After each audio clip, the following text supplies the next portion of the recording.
Welcome again to another Colors of Prague. This is the YouTube channel and Podbean channel and Facebook channel where I discuss progressive rock music, both old and new, new and old. Yes, there's a orangey reddish glow here. It's Christmas season, right? It's weird lighting. Depends on what time of the day I get this done. So, this is like a twofer program today. I think it's going to be two CDs, albums from a few different bands. It's not going to be long at all, though. So we're going to start off with Dave Bainbridge, The Remembering. This is out on the Open Sky label, published in 2016, Open Sky Iona Publishing. So Dave Bainbridge, The Remembering. This finds the former co-founder of Iona and member of many bands, including Life Signs and the Strawbs, performing music he created on the grand piano. Sally Minier of Celestial Fire and daughter of Gentle Giant member Kerry Minier contributes ethereal vocals on one song. Otherwise, this is a wistful, solemn collection of reportedly improvised piano music. It's a bit dark and quiet. It's very different. I didn't know what to expect from Dave Bainbridge. He's a really good keyboardist. He's a really, really good guitar player. And took a chance on this one. It's a bit different. Pretty much describe what it sounds like. If you really are into Dave and you want to hear something different, there's that. Right away, jumping into his newest, To the Far Away, 2021. This is also on Open Sky, and it's actually available here in the States through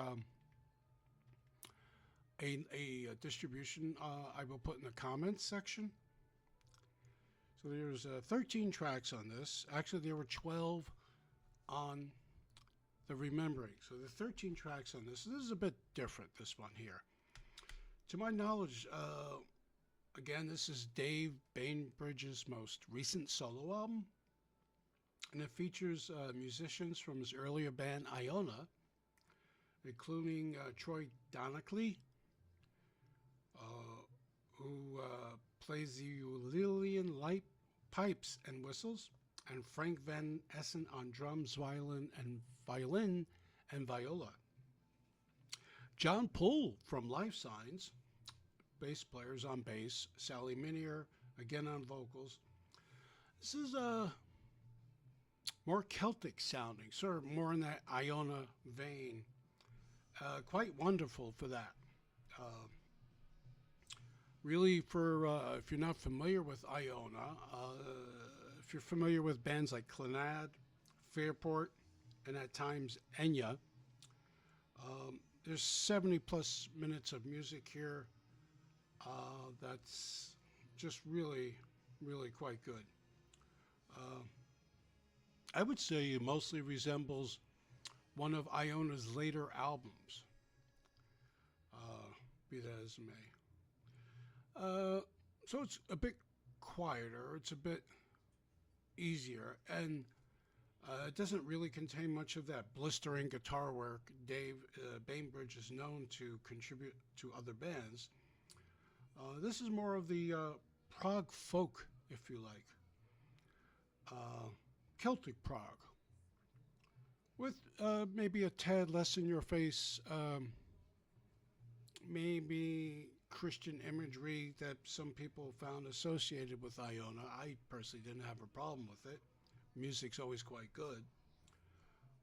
But for those who are uneasy with such references in their music, I'm just pointing that out. So I really like this one, so I highly recommend it. To the Far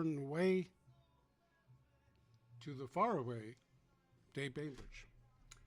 Next up is Wally. And this is a double set. Came out in Esoteric about 2019. So this contains two CDs. CD 1 is the first Wally album released in 1974 with a few bonus tracks. And the third Wally album released in 1975, Valley Gardens, with one bonus track. Wally, so who's Wally, right?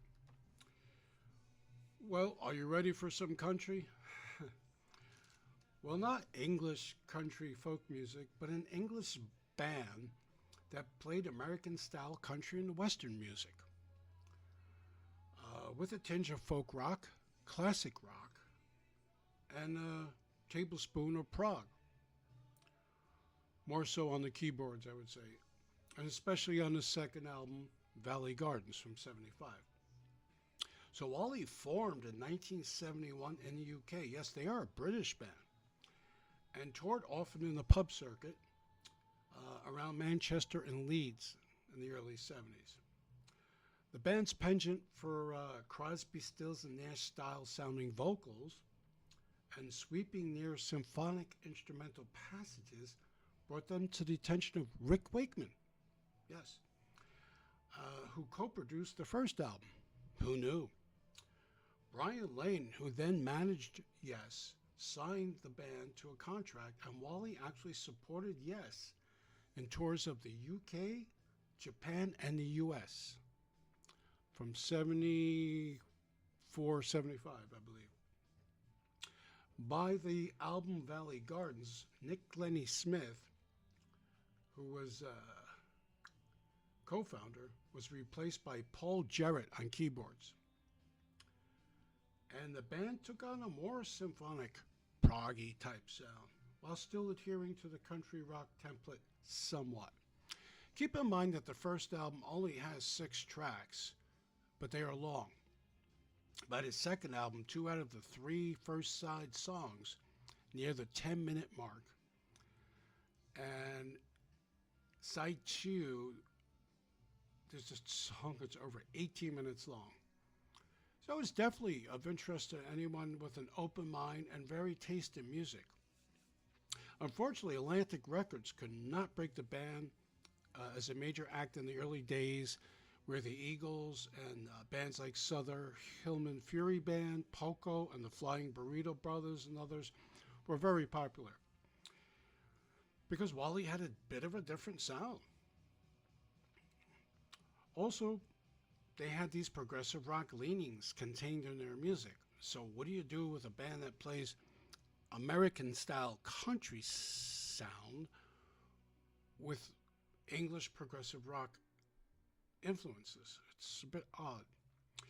In 1975, the band supported eccentric French singer Michel Polnareff on his tour of Japan. He was very popular in Japan, and was rumored to be the backing band on his 2 albums, in 1974 Michel Polnareff and 1975's Fame à la Mode, both of which charted in Japan at numbers 20 and 38 respectively. Wally, or the surviving members, reunited for a show in 2009 in the UK called Montpellier. It was released in 2010, featured reworked versions of demo songs and new material, and it was self-released. And that's pretty much Wally. You will find on some progressive music review sites, people mentioning, well, this is not what I expected, because they're probably expecting something more akin to 73, 74, more akin to, I don't know, Yes, Tull, Genesis, around that time period.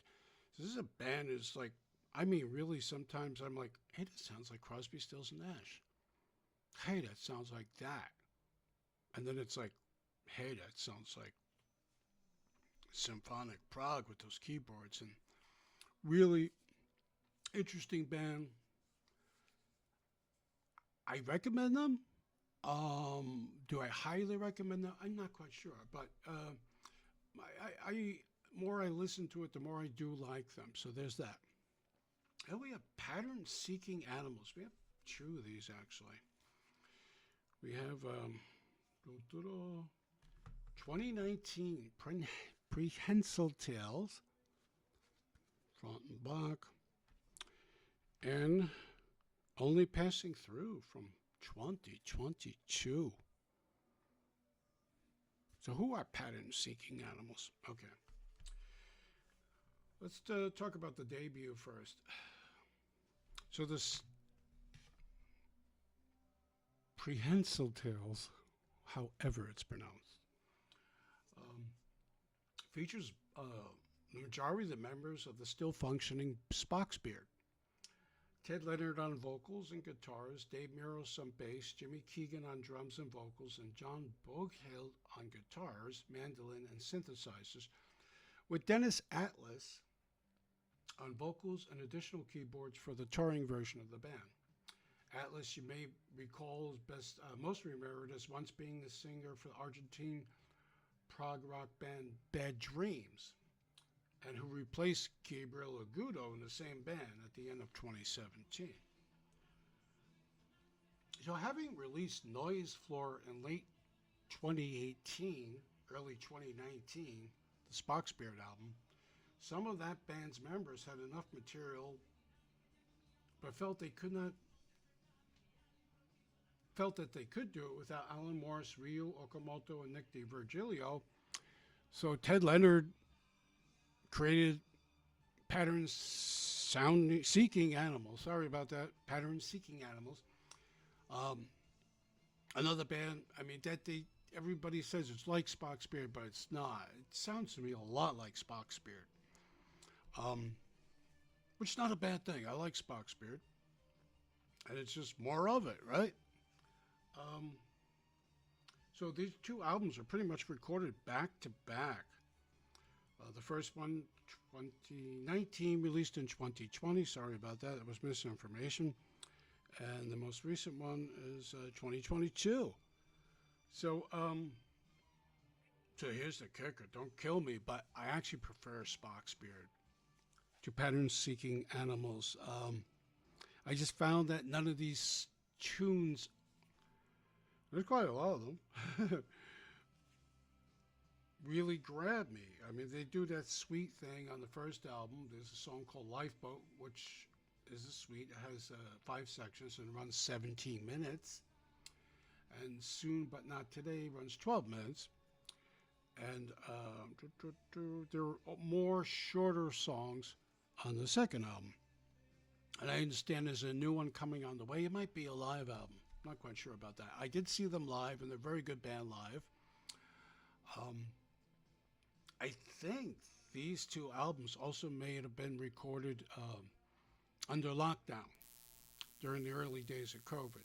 So whether they all got together or sent stuff back to each other, there seemed to be something missing in this. They're good songs. It's a good band. But it just sounds so much like Spock's Beard, where most of these guys are from, which is still active, that's like, okay, we got more Spock's Beard stuff under a different kind of band.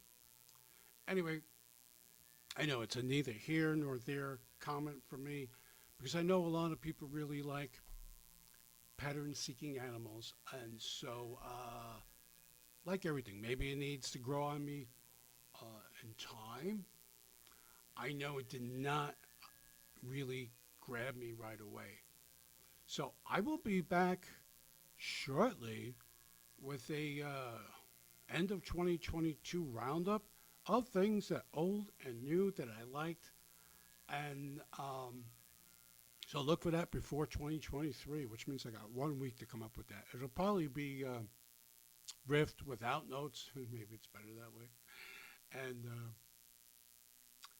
yeah, so have a good holiday, a great solstice. Stay warm. I hope you all have power. It was a very bad storm yesterday into today, and it's going to be very cold. It is Friday night, December 23rd. It's just so you know where we are in all this. And so I'll be back very soon with the 2022 roundup. So thank you all for listening. Have a great weekend.